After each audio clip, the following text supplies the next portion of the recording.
चुनावी धड़कनें अब बिहार में पूरे जोश से चल रही हैं। हर ओर जश्न नहीं, ताल ठोकने की ललक दिख रही है। अभी अभी सामने आए लोक पोल के मेवा सर्वे ने जैसे ही हवा में बम फेंका है। बीजेपी और जेडीयू के ठहरे नेतृत्व की नींद उड़ने लगी है।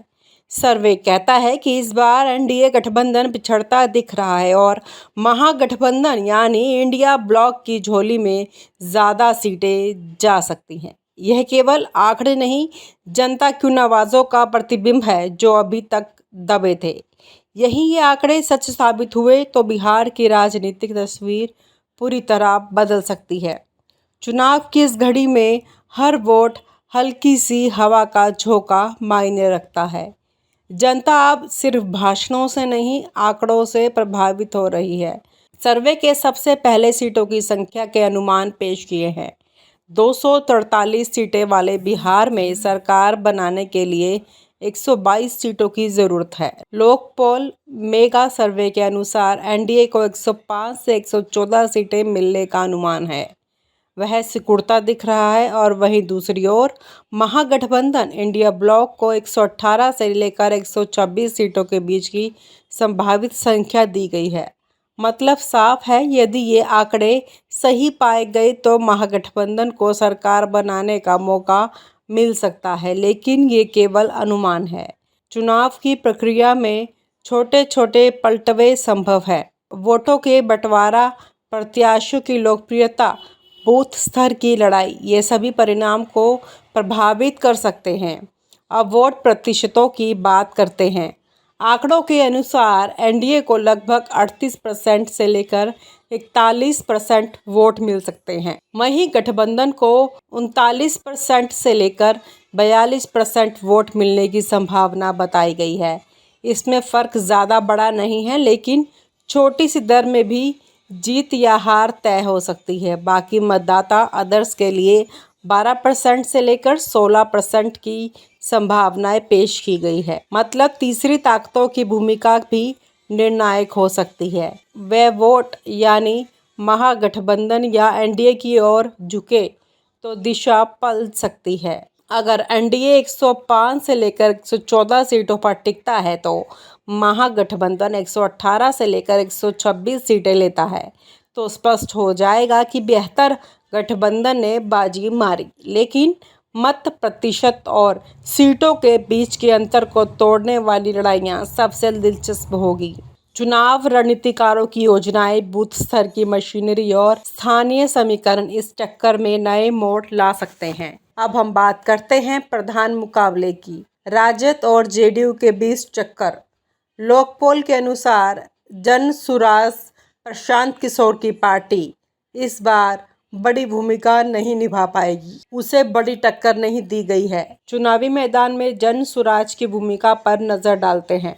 कुछ सर्वे और रिपोर्ट्स जन सुराज को फाइट में नहीं बता रही है, यानी बड़े प्रभाव की संभावना कम दिखाई दे रही है। लेकिन इस तरह की उपस्थिति भी थर्ड पार्टी वोट को काट सकती है, यानी उनके वोटों का संतुलन यदि गठबंधन या एनडीए में गया तो परिणाम प्रभावित होगा। यदि महागठबंधन इन अनुमानित सीटों तक पहुंचता है तो यह बीते कई वर्षों का एक बड़ा राजनीतिक बदलाव होगा। बीजेपी और नीतीश कुमार के लिए ये बेहद चुनौतीपूर्ण होगा। उनकी राजनीतिक मजबूत पकड़ पटरी से उतर सकती है। महागठबंधन की, तो महागठबंधन में अभी जो पार्टियां हैं वो 20 साल की नीतीश सरकार की खामियों को गिनवा रही हैं और जो घोटाले घपले हैं वो गिनवा रहे हैं कि 71,000 करोड़ का घोटाला हुआ, सृजन घोटाला 2,500 करोड़ का घोटाला हुआ और एक घोटाला जारी है। तो नीतीश कुमार जी को ले आया गया था। आपके शासन में भी 71,000 करोड़ का घोटाला जो बताया जा रहा है, मैं नहीं बोल रहा हूँ, कैग बोल रहा है, विपक्ष बोल रहा है, सृजन घोटाला के बारे में जो बताया जा रहा है, तो इन घोटालों को जो चिन्हित कर रहा है, तो अभी चिन्हित करने वाले जन सुराज के पीके हैं। मैं कह रहा हूँ कि वहां लड़ाई त्रिकोणीय है, वहां तीन कोणीय लड़ाई है। उस लड़ाई में अभी जन सुराज वाले भारी पड़ रहे हैं, क्योंकि उनको मौका मिला नहीं है, उनके ऊपर किसी प्रकार की उंगली उठ नहीं रही है। नमस्कार, मैं अजय वर्मा और आप देख रहे हैं न्यूज नशा।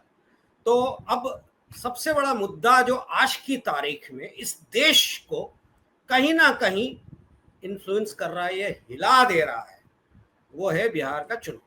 क्योंकि बिहार के चुनाव को लेकर बिहार बहुत बड़ा स्टेट तो नहीं है, पर पॉलिटिकली अगर आप देखें तो one of the most influential state है, जो केंद्र की राजनीति को भी दिशा देता है।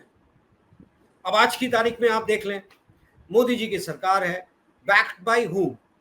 एनडीए के सबसे बड़े जो जेडीयू, नीतीश जी।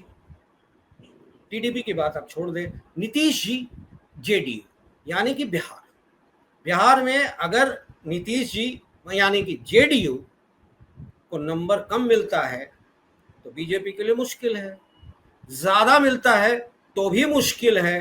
क्योंकि अगर ज्यादा मिल जाता है और नीतीश जी इसको प्रोजेक्ट नहीं करते हैं एज चीफ मिनिस्टर, तो नीतीश जी कहीं भी जा सकते हैं। क्योंकि उनका नाम मुझे नहीं कहना चाहिए, बट मीडिया में पलटू राम के नाम के तौर पे आ गया है, वो कहीं भी पलट सकते हैं, कल को चले जाएं। मुझे तो मुख्यमंत्री पद चाहिए, या मुझे या मेरे पुत्र। खैर, बिहार की राजनीति, चुनाव होने वाला है नवंबर में, और मुझे लगता है कि अक्टूबर 2nd वीक तक, शायद या 3rd वीक तक डेट्स भी आ जाएंगे। और आज की तारीख में यह भी क्लैरिटी नहीं है, जो कि हो जाना चाहिए था राजनीति में। आज की तारीख में बिहार को लेकर कहा जाए तो ये क्लैरिटी नहीं है कि जेडीयू और बीजेपी के बीच कितने सीट्स का बंटवारा होगा। क्योंकि और भी छोटे छोटे लोग हैं ना, जैसे रामविलास जी के पुत्र चिराग पासवान, या छोटे छोटे वीएआईपी एंड ऑल दोस ऑर्गेनाइजेशंस। नाम मैं नहीं लेना चाहता यहाँ, क्योंकि बहुत सारे हैं, भरे पड़े हैं रीजनल फोर्सेस के तौर पे।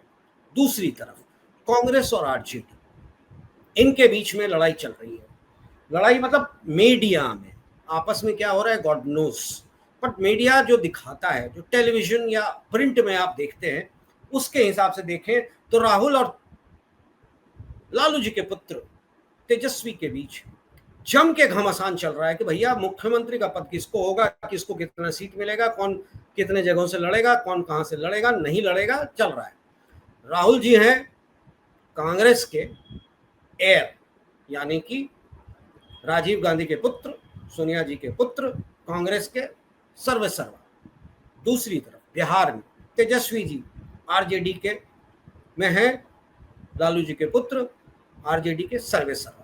अब कांग्रेस के लिए मजबूरी क्या है ना, कि इतने सालों में राष्ट्रीय स्तर पे जो उनकी स्थिति हुई है, उसके बाद रीजनल फोर्सेस के मजबूरी के कारण ही वो तो कहीं ना कहीं खड़े हो पाते हैं। और आज की तारीख में बिहार में अगर देखा जाए तो बिना तेजस्वी के कांग्रेस का एग्जिस्टेंस नहीं हुआ। अब तीसरा फोर्स है, संजय जी जस्ट एक सेकंड में फिर आपके पास आ रहा हूं। तीसरा फोर्स है वो जो एक पीके हैं, मैं उनको हमेशा कहता हूं पीके विद अ ट्रांजिस्टर। तो प्रशांत किशोर, वो एक थर्ड फोर्स के तौर पे उभर के आए हैं। लोग कह रहे हैं कि वो बहुत सारा वोट काटेंगे, किसका काटेंगे नहीं काटेंगे ये तो समय बताएगा। पर दोनों ही पार्टी जो ऑर्गेनाइजेशन मतलब गठबंधन है, इस बात से खुश हैं कि पीके हैं। अब आप बताइए, बिहार की राजनीति में इस्तीफों का दौर शुरू हुआ, पॉलिटिशियंस, आईपीएस ब्यूरोक्रेट्स का प्रशांत किशोर के साथ जाना, कहां तक बिहार की राजनीति में, क्योंकि इशू तो नजर ही नहीं आ रहा है कास्ट के अलावे कुछ। आज की तारीख में मुझसे पूछे तो जात के अलावे कोई इस इशू नजर नहीं आ रहा। करप्शन एंड ऑल तो चलता रहता है। आप बताएं संजय समर जी डिटेल में कि बिहार का चुनाव कहां कैसे होने वाला है। अजय जी, भारत निर्वाचन आयोग ने बिहार विधानसभा 2025 सहित विभिन्न राज्यों में होने वाले उपचुनाव के लिए 470 केंद्रीय पर्यवेक्षकों की नियुक्ति कर दी है। इसमें आगे के लिए उन्होंने किया है, जिसमें 320 आईएएस अफसर को रखा है, 60 आईपीएस को और 90 भारतीय राजस्व सेवा सहित अन्य सेवाओं के लोग हैं। पर्यवेक्षकों की भूमिका किसी भी चुनाव के लिए बड़ा अहम माना जाता है। तो इसी से क्योंकि पल पल की सूचना चुनाव आयोग के ये पर्यवेक्षक ही दे पाते हैं और उन्हीं के रिपोर्ट पर चुनाव आयोग किसी प्रकार का निर्णय लेता है। दूसरी तरफ हम देखें तो भारतीय जनता पार्टी भी 45 सदस्यों की चुनाव अभियान समिति बना ली है।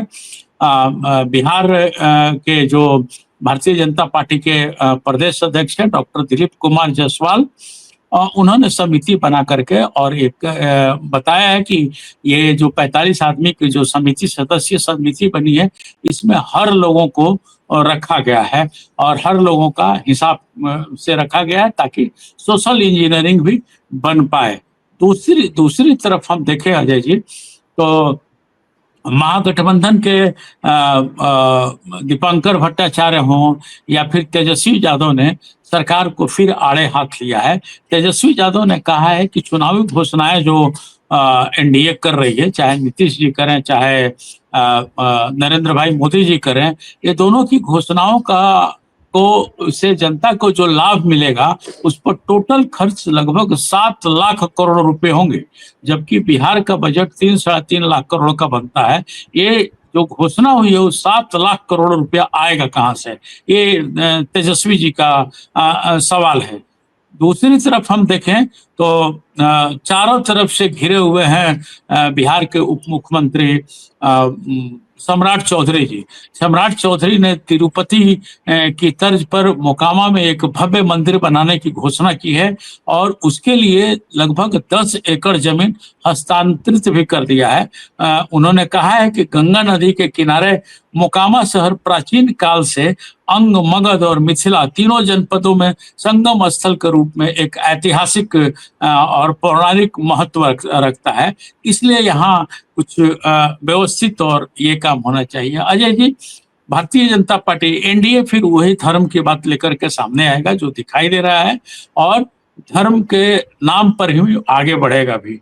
दूसरी तरफ अगर हम देखें महागठबंधन की, तो महागठबंधन में अभी जो पार्टियां हैं वो 20 साल की नीतीश सरकार की खामियों को गिनवा रही हैं और जो घोटाले घपले हैं वो गिनवा रहे हैं कि 71,000 करोड़ का घोटाला हुआ, सृजन घोटाला 2,500 करोड़ का घोटाला हुआ और एक घोटाला जारी है। सबसे अहम बात कि अभी एक भागलपुर के पास जमीन दे दी गई है जिसमें लगभग 1 लाख पेड़ लगे हुए हैं, उस पेड़ को काटा जा रहा है, वो अडानी को दे दिया गया है वहाँ बिजली का प्लांट लगाने के लिए। तो वो लोग भी सड़क पर आ गए हैं कि भाई, एक तरफ लोग कहते हैं कि पेड़ लगाओ, एक माँ के समय एक पेड़ एक माँ के समान होता है, यहाँ 1 लाख पेड़ काटा जाएगा तो क्या होगा। तो ये सब चीज को लेकर के वहाँ संजय जी एक सेकंड, आपने बहुत मेजर इशू उठा दिया है करप्शन का। नीतीश जी पे तरह तरह की बातें आ रही हैं, जैसा आप कह रहे हैं, अडानी को लेकर, जमीन को लेकर, किसको अलॉटमेंट किया उसको लेकर। पर आप 2004 मतलब नीतीश जी की सरकार के पहले आप चले गए, जब लालू जी की सरकार थी। फॉर्डर स्कैम, अलकतरा घोटाला, रेलवे स्कैम, तो करप्शन वर्सेस करप्शन की लड़ाई हो रही है कि कौन कितना करप्ट है, कौन कितना कम करप्ट है, उसको हम वोट देंगे। देश की चिंता किसी को नहीं है, बिहार की चिंता शायद वोटर्स को नहीं होगी, ये देखने की कोशिश कर रहे हैं कि कौन कितना कम चोर है। क्या ऐसी स्थिति? देखिए अजय जी, देखिए लालू राबड़ी का शासन अच्छा शासन में से गिनती नहीं होता है, ये मैं भी आपके बात से सहमत हूं और मैं भी बोलता भी हूं कि वो शासन अच्छे शासन में गिनती नहीं होगा। उनका शासन खराब था, गंदा था, लोग स्वतंत्र नहीं थे, व्यवस्थाएं चरमराई हुई थी, तब तो एनडीए की सरकार आई और आपने भी तो वही किया। अगर 71,000 करोड़ का घोटाला एजी ऑफिस बोल रहा है तो उसका कोई मतलब होता है, उसका कोई माने होता है, क्योंकि आप जिस फॉर्डर स्कैम का चर्चा किए तो फॉर्डर स्कैम को स्टार्ट तो एजी नहीं किया था। अजय जी, कितनी स्टोरी भी आपने बनाई होगी, क्योंकि आप उस वक्त रांची में थे और घोटाला यहीं से आरंभ हुआ था। सबसे पहला घोटाला पकड़ने वाले अमित खरे जी थे, जो चाईबासा डीसी हुआ करते थे। आज की तारीख में कहाँ है? मैं आपसे यही कह रहा हूँ, अमित खरे ने चाईबासा से घोटाले का शुरुआत किया। यहाँ हम एक छोटा सा सवाल है मेरा आपसे, शायद वो हमारे मुद्दे से अलग हो सकता है कि जो ब्यूरोक्रेट इस तरह के मुद्दे उठाता है एंटी पॉलिटिकल, जैसे मैं किसी एक पॉलिटिकल पार्टी का हूं, मेरे विरोधी पॉलिटिकल पार्टी का जो मुद्दा उठाता है और उसको आगे तक ले जाता है, मैं उसको एक्सेप्शनली आगे की तरफ बढ़ाता हूं, एक्सटेंशन। आज अमित खरे कहाँ हैं? आज अमित खरे उपराष्ट्रपति के क्यों क्यों प्रिंसिपल सेक्रेटरी क्यों? हैं। इसके मैं पहले आपसे जानना चाहता हूं प्रधानमंत्री कि सर, मैं आपसे जानना चाहता हूं, औकात। एक ब्यूरोक्रेट का एक टर्म होता है ना रिटायरमेंट का, सिर्फ उनको वो ये रिटायर कर इसलिए गए हैं। अजय जी बात उनको पूरी इसलिए सुन दिया लीजिए। गया क्योंकि उन्होंने लालू के खिलाफ खेल किया था, वरना उनको नहीं नहीं शायद ये बिल्कुल भी है। नहीं मिलता। नहीं नहीं नहीं नहीं बिल्कुल मेरा सवाल जो बिल्कुल आम ऐसी जनता का सवाल है, मैं आप तक नहीं पहुंचा नहीं रहा हूं। नहीं नहीं नहीं अजय जी बिल्कुल ऐसी बातें नहीं है। बिल्कुल बिल्कुल ऐसी बात नहीं है। सीधी सी बात है, जो काबिल अधिकारी होते हैं उनको पुरस्कार मिलता है, उसमें से अमित खरे एक है। इसे ये कहना कि उनके पक्ष में थे, इनके पक्ष में रहे, तो ऐसा करने से जो ईमानदार ब्यूरोक्रेट्स हैं, जो न्यूट्रल होकर के काम करते हैं, उनको ठेस लगेगा। और अमित खरे वो आपने रिटायर सही कर कहा। गए थे, आम रिटायर जनता, करने के बाद मेरा उन्हें मेरा प्रधानमंत्री कार्यालय। संजय मेरी जी, बात पूरा हो जाने मेरा दीजिए। सवाल बात काट आम देने से, जनता, बात काट मेरा देने से सवाल क्या आम होता है जनता कि के फिर दिल से से है, तो अंतर हो आपसे जाता है पूछिए। आदमी। अभी मैं दो ही आदमी के बारे में बताया था, महागठबंधन और एनडीए। अभी तो जन स्वराज के बारे में बताना ही वाला था, तब तक आदमी जी जी, विषयांतर हो गया कि नहीं नहीं, जन स्वराज विषयांतर क्या नहीं किया। आरोप लगा रहा है, कैसे आरोप विषयांतर लगा नहीं रहा है। किया, नहीं नहीं, उस विषयांतर नहीं किया। उस मैं आप तक नहीं, सवाल है कि ना अपने डिबेट में जब इस तरह की बातें आती है ना, तो आम जनता से जो सवालें उठती हैं, सवाल जो उठता है, फीडबैक्स आते हैं, मैं आप तक पेश कर देता हूँ। ना बिल्कुल मेरा सही। नहीं मैं कहना है, मैं आपका नहीं कहना मैं है, आपको हमें सपोर्ट क्लैरिटी भी देनी कर है। रहा हूँ। मैं सपोर्ट भी कर रहा हूँ, आपके जो सवाल हो रहे हैं उसका मैं जवाब भी दे रहा हूँ। जी जी जी।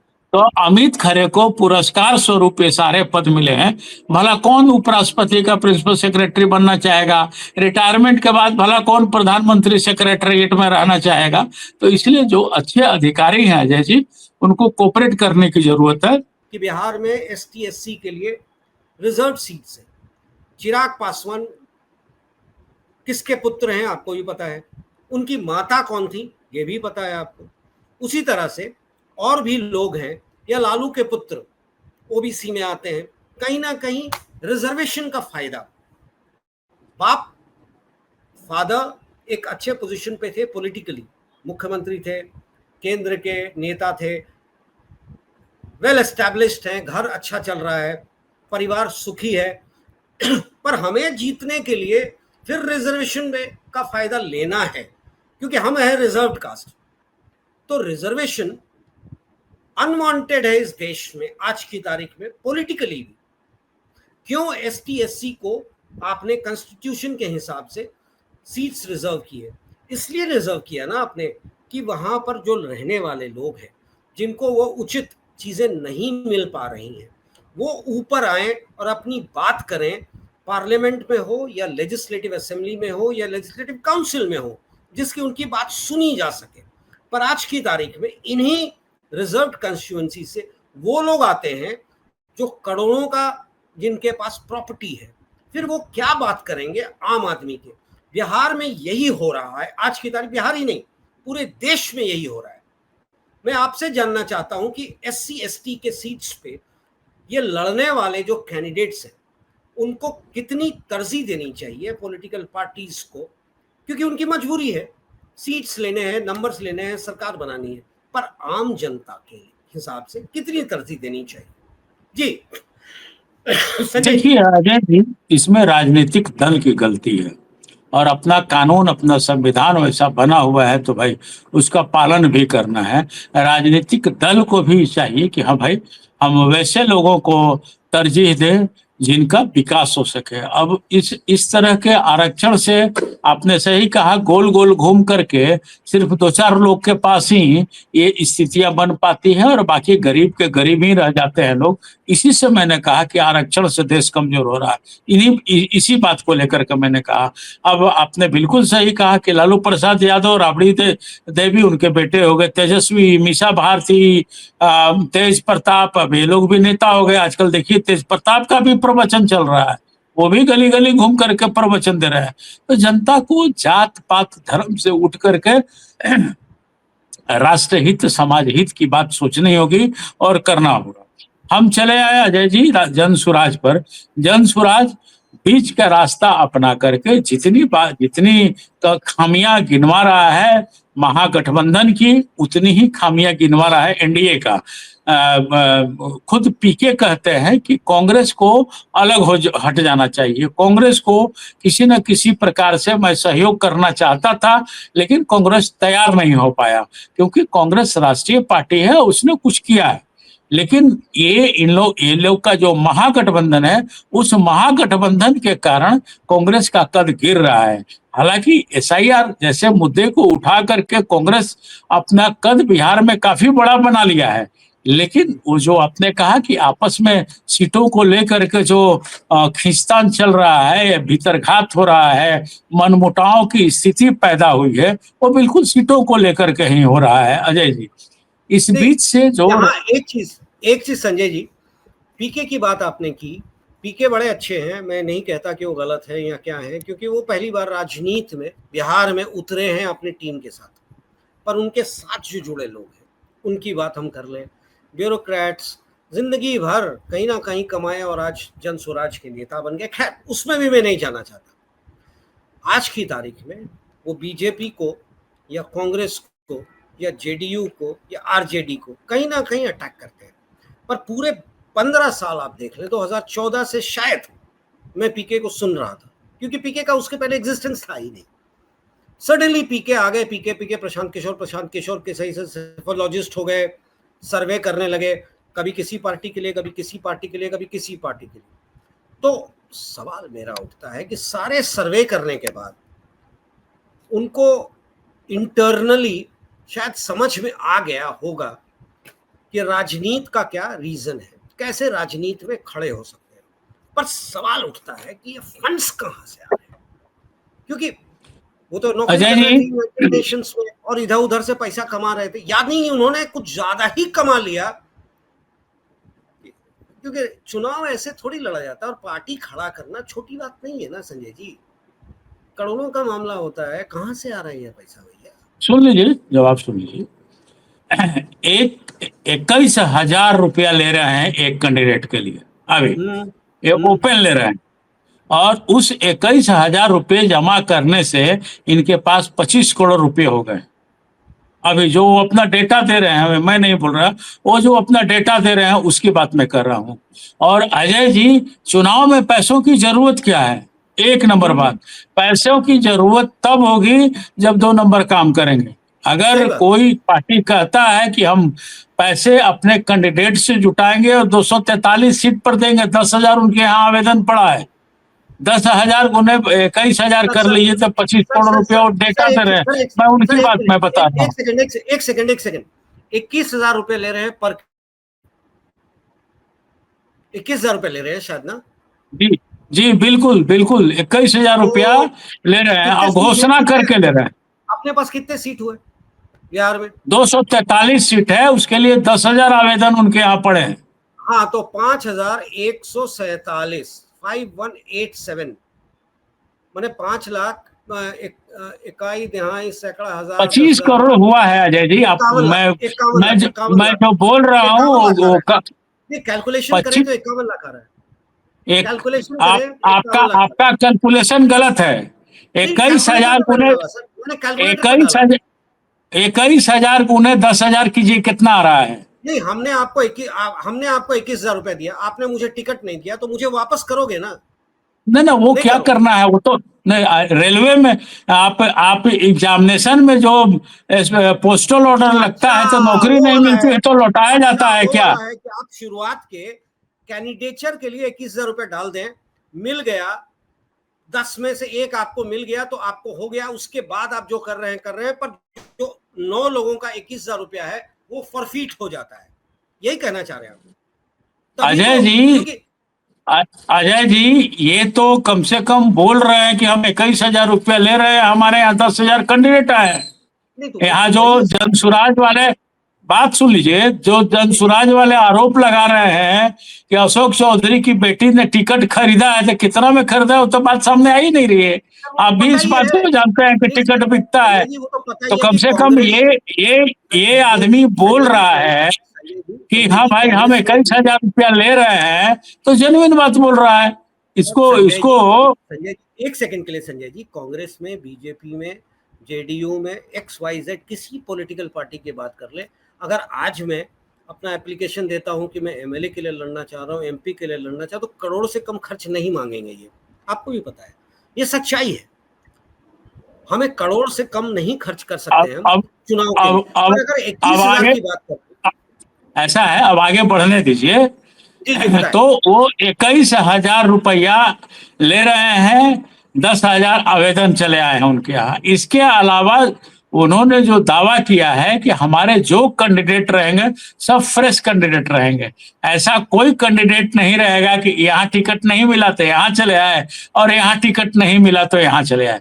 इस तरह का नहीं है, ये जो उनका दावा है, जो वो दावा कर रहे हैं। तो जो भाई बहुत अच्छा। राजनीति में अभी अभी जो जो क्या है, राजनीति भी तो अब एक तरह से समझिए मार्केटिंग का काम हो गया है कि हाँ जैसे गंजे को बिहार, कम ही जैसे बेच लेना है।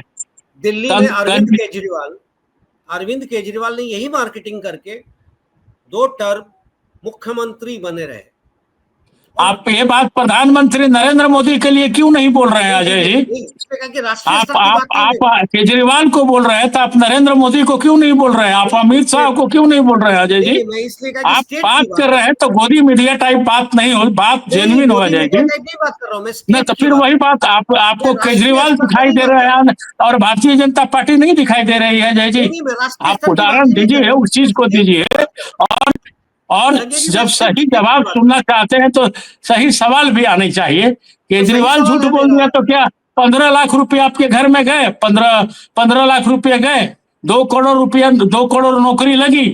तो जो अभी परंपरा जो चल निकली है वो ऐसी चल निकली है कि झूठ बोलो।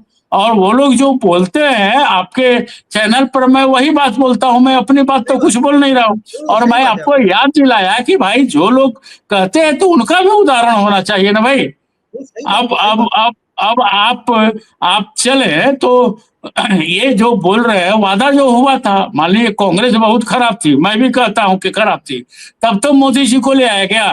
तो बात तो अब एग्जैक्टली। 12 साल 11 साल की होनी चाहिए, ना कि 1947 की बात होनी चाहिए कि 47 में सही क्या बात है, हुआ। सही बात। हम 12 साल का तो डाटा दें कि हमने हमने क्या किया। हम आप लालू राबड़ी सरकार खराब थी तब तो नीतीश कुमार जी को ले आया गया था। नीतीश आपके कुमार है, शासन में भी 71,000 करोड़ का घोटाला जो बताया जा रहा है, मैं नहीं बोल रहा हूँ, कैग बोल रहा है, विपक्ष बोल रहा है, सही सृजन बात। घोटाला के बारे में जो बताया जा रहा है, तो इन घोटालों को जो चिन्हित कर रहा है, तो अभी चिन्हित करने वाले जन सुराज के पीके हैं। हम पत्रकारों का काम बन रहा है, अगर वो जो बोल रहे हैं उसको न्यूट्रल भी बात कोट करें। करना। मैंने तो तो तीनों हाँ सही पार्टी की बात बात कोट की। मैं कह है। रहा एक हूँ बात, कि वहां लड़ाई तीन तीन त्रिकोणीय है, वहां तीन कोणीय लड़ाई है। उस लड़ाई में अभी जन सुराज वाले भारी पड़ रहे हैं, क्योंकि उनको मौका मिला नहीं है, उनके ऊपर किसी प्रकार की उंगली उठ नहीं रही है। अब घेर घार करके जबरन कहा जा रहा है कि पैसा कहाँ से ला रहे हैं। अरे भाई वो तो 45 करोड़ रुपया का रिटर्न भरे हुए है, अपना पैसा दिखा रहा है कि 25 करोड़ रुपया हमारा यहाँ से आया। इसके अलावे जो कैंडिडेट आएंगे उनका कुवत देख करके वो अपना टिकट सही बात। देंगे। जनता की स्थिति क्या है? केजरीवाल का नाम आपने लिया, केजरीवाल क्या थे भाई? उनसे भी तो लोगों को उम्मीद थी नहीं, कि नहीं, हाँ भाई वो काम संजय जी, करेंगे। संजय और संजय जी, उन्होंने जो कर दिखलाया, चाहे स्कूल के मामले में चाहे पानी के मामले में, उन्होंने काम किया। अब क्या किसका किसका उदाहरण देखिए, किन किन कारणों से नहीं, नहीं, किसको किसको कैसे कैसे संजय जेल जी भेजा गया है। संजय जी तो इसको इस तरह से नहीं, हम नहीं, लोग विषय पर आए अजय जी, विषय पर आए, सफाई पर नहीं संजय है। जी एक हम लोग सेकंड। विषय पर आए और हम संजय लोग जी डिस्कशन करते संजय हैं, जी तो संजय जी उस संजय जी चीज का संजय जी कोट संजय करें। जी जितना संजय लालू जी मेरी दोषी बात, उतना ही नीतीश कुमार भी दोषी। संजय जी मेरी बात सुने।